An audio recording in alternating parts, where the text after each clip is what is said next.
Problem number 4. A rigid plate of negligible mass rests on a central spring which is 20 mm higher than the symmetrically loaded outer springs. Each of the outer springs consists of 18 turns of 10 mm wire on a diameter of 100 mm.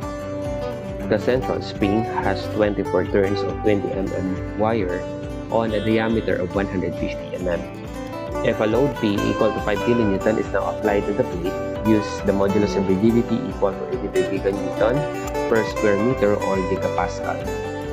For situation A, we are asked to determine the load carried by the central spring. Situation B, determine the shearing stress of the central spring, and C, determine the shearing stress of the outer spring.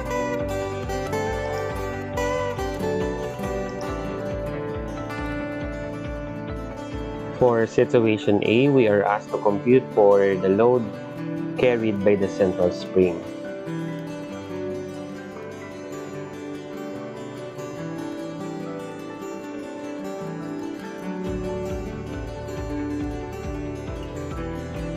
So we have here, from the idea of the deformation, we have the deformation 1 is equal to, if we are going to base on this figure, the deformation 1 is equal to the deformation 2 plus the 20 mm.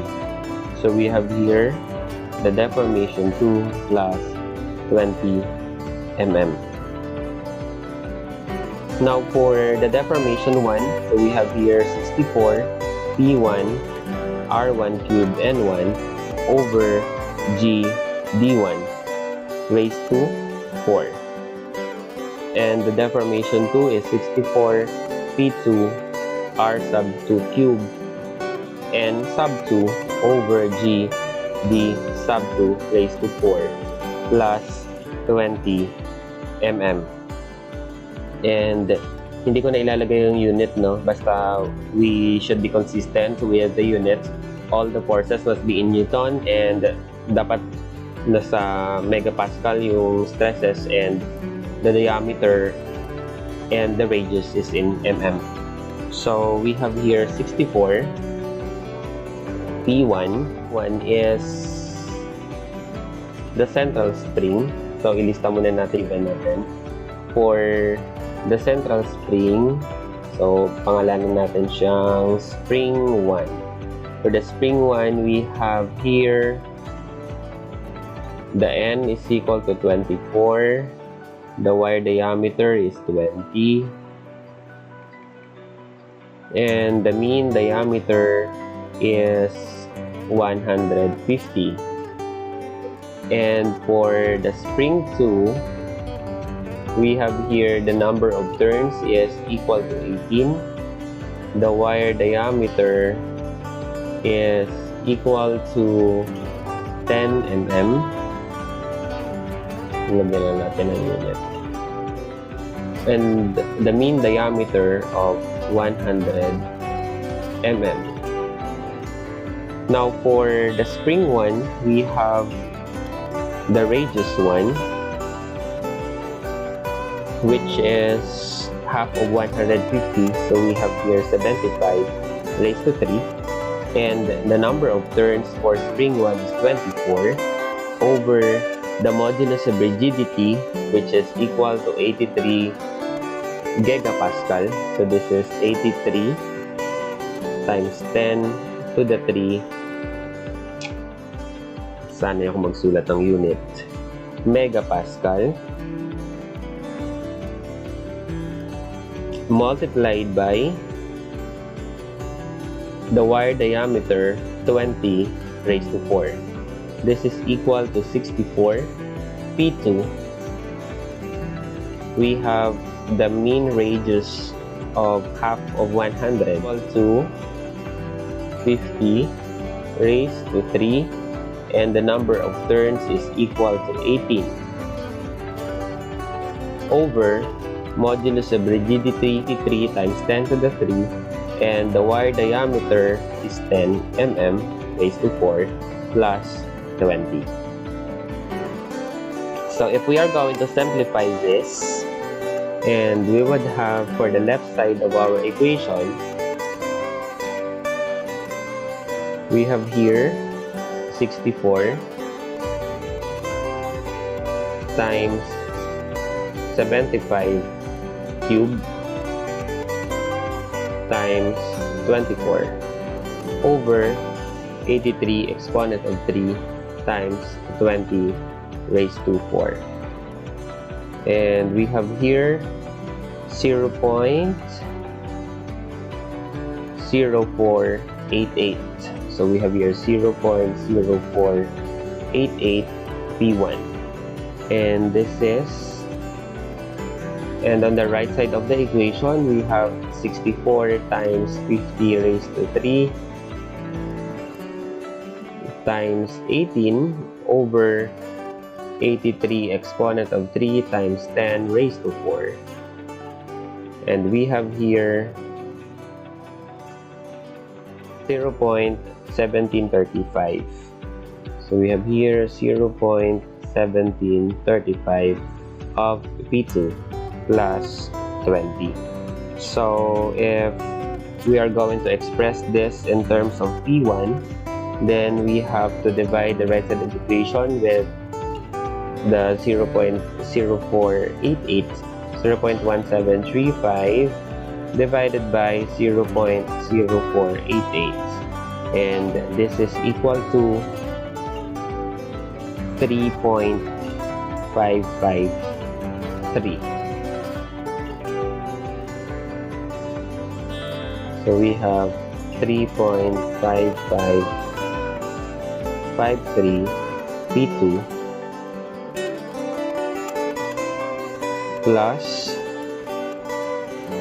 20 divided by 0.0488, and that is equal to 409.8. This is 409.8. And this would be our first equation. Now, as you can see here, if we are going to summate forces vertical is equal to 0, taking the upward direction as positive, we have the 5 kilonewton load that is downward, so negative 5,000 Newton. Then the upward force here is the force resisted by the outer spring P2, dalawa sila, and the force resisted by the inner spring P1. So we have here plus P1 plus 2 P2 is equal to 0. So we can say that P1 plus 2 P2 is equal to 5,000 Newton, and this is our equation 2. Now, solving for the value of P1 and the P2 using the calculator, since we have the equations to announce here, and we are going to use the mode 5, and this is function 1. So, before we are going to use this, we should remember that the form of the equation must be like this. So, we rewrite the equation 1 para nasa format siya. So, we have P1, ito yun, minus, ililipat natin sa left side ng equation, that's 3.5553. P2 is equal to the constant 409.8. And this is the equation 1. For the equation 1, we have coefficient 1 and negative 3.5553 for P2, and the constant here is 409.8. For equation 2, we have 1 for P1, we have 2 for P2, and we have 5,000. So the x sub 1 here is, the p sub 1 is the value of x, that's 3347.5.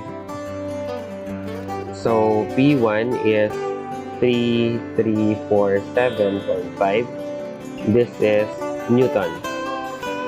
And P2 is the value of y, that is 826.27. This is 826.27, so that's 0.3 Newton. Since we are asked to compute for the load carried by the central spring, so therefore this load here, which is equal to P1, is our answer. For situation B, we are asked to compute for the shearing stress of the central spring.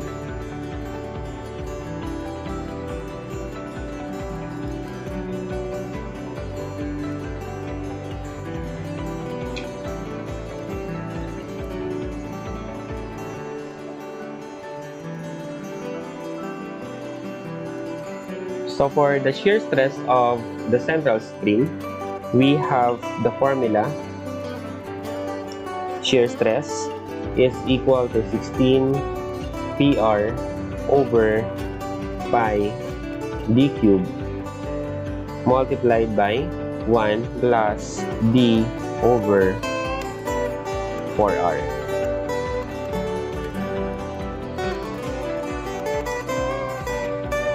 So we have here the maximum shearing stress is equal to 16. The P for the central spring is 3347.5. So this is 3347.5 multiplied by the radius. So the radius here is half of 150.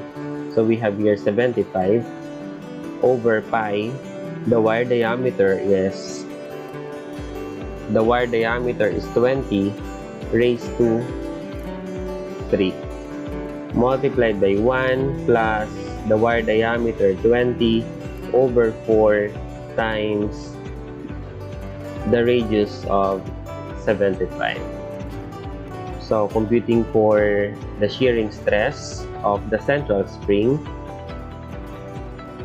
then we have here 16 times 3347.5 times 75 over pi times 20 raised to 3 times 1 plus 20 over 4 times 75.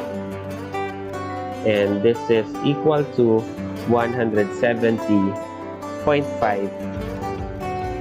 So this is 170.5 megapascal. And this is our answer for situation B. For situation C, we are asked to compute for the shearing stress of the outer skin.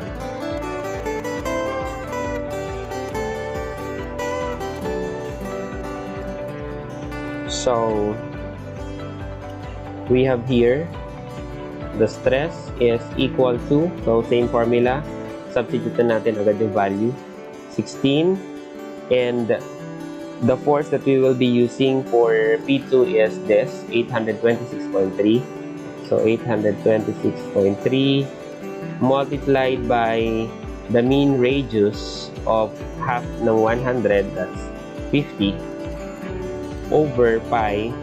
The wire diameter here is 10 raised to 3 times 1 plus the wire diameter 10 over 4 times the mean radius of 50.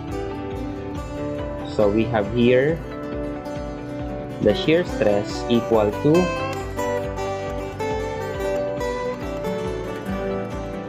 16 times 826.3 times 50 over pi times 10 raised to 3 times 1 plus 10 over 4 times 50. And we have here 220.9. So we have 220.9 megapascal. This is our answer for the situation C.